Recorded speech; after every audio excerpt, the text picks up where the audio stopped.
At 21, he fought in the Franco-Prussian War and witnessed the unification of Germany. At the age of 65, he commanded the German army in almost all the battles on the Eastern Front of World War I. He fought the Tsarist Russians with such valor that they were confused, but he couldn't stop the empire from losing the war. At the age of 95, he witnessed the end of the Third Reich. He was Field Marshal August von Mackensen, a master of modern maneuver warfare, who served in the German army for half a century. Mackensen was born in 1849 in Saxony, Kingdom of Prussia.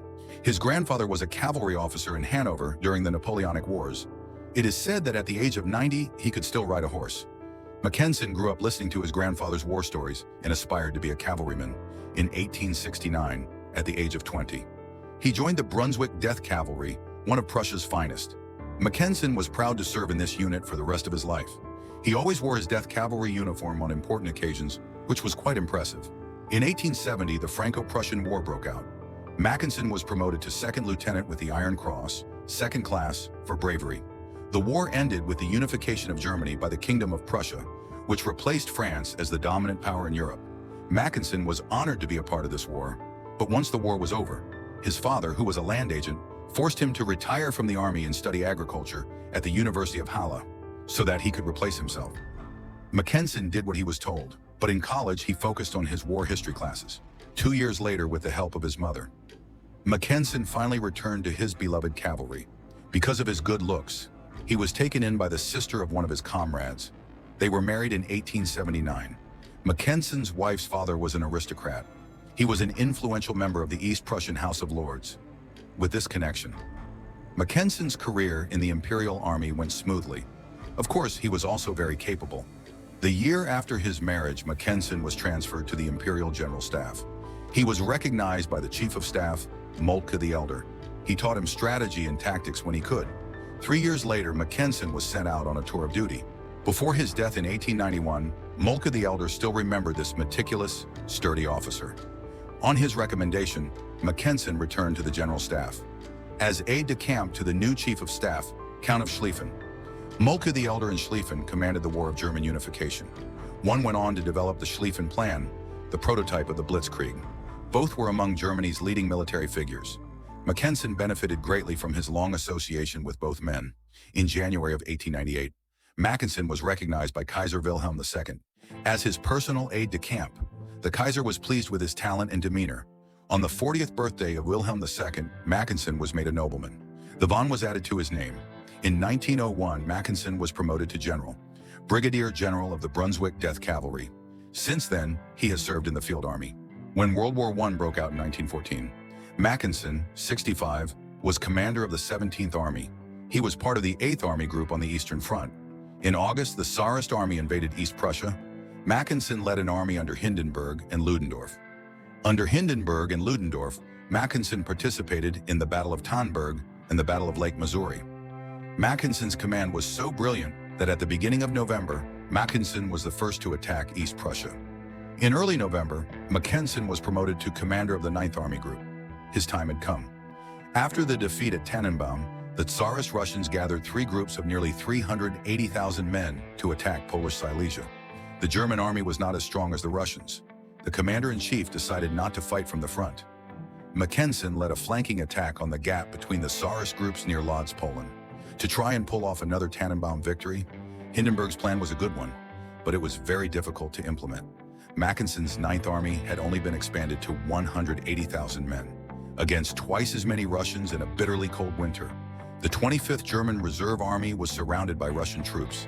The Russians had even prepared a train to transport prisoners to Siberia to dig potatoes. But Mackensen was able to take advantage of the change in the situation by using his infantry and artillery to crush the Russians. The Tsarist generals are confused by the reports. The Germans were attacking, retreating, flanking. Mackensen's maneuvering and assaulting had been maximized. A Russian general recalled after the war Mackensen used artillery like a pistol. After winning the Battle of Lodz, Mackensen was awarded the Empire's highest military honor, the Order of the Blue Max. His military prowess was recognized by the General Staff. April 1915. Austria-Hungary suffers a major defeat at the Carpathian Campaign. The Russian army advances all the way to Hungary. Germany, as the big brother of the Allies, could not ignore the situation. Chief of General Staff Falkenhayn transferred Mackensen's troops south to support them.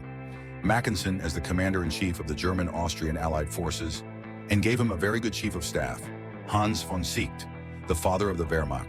The combination of these two men was a perfect match for the Eastern Front of the First World War. With Seeckt's help, on May 2nd, Mackensen led the Allied forces into Galicia. He took advantage of the mobility of the cavalry to destroy the Russian Third Army in 3 successive waves. In a little over a month, the Russians lost all the gains they had made since the beginning of the war. Mackensen was promoted to the rank of Reichsmarshal. Since then, he fought on the Serbian and Romanian fronts. He led his namesake army group across the Balkans without a single defeat. In January 1917, he was awarded the Grand Iron Cross.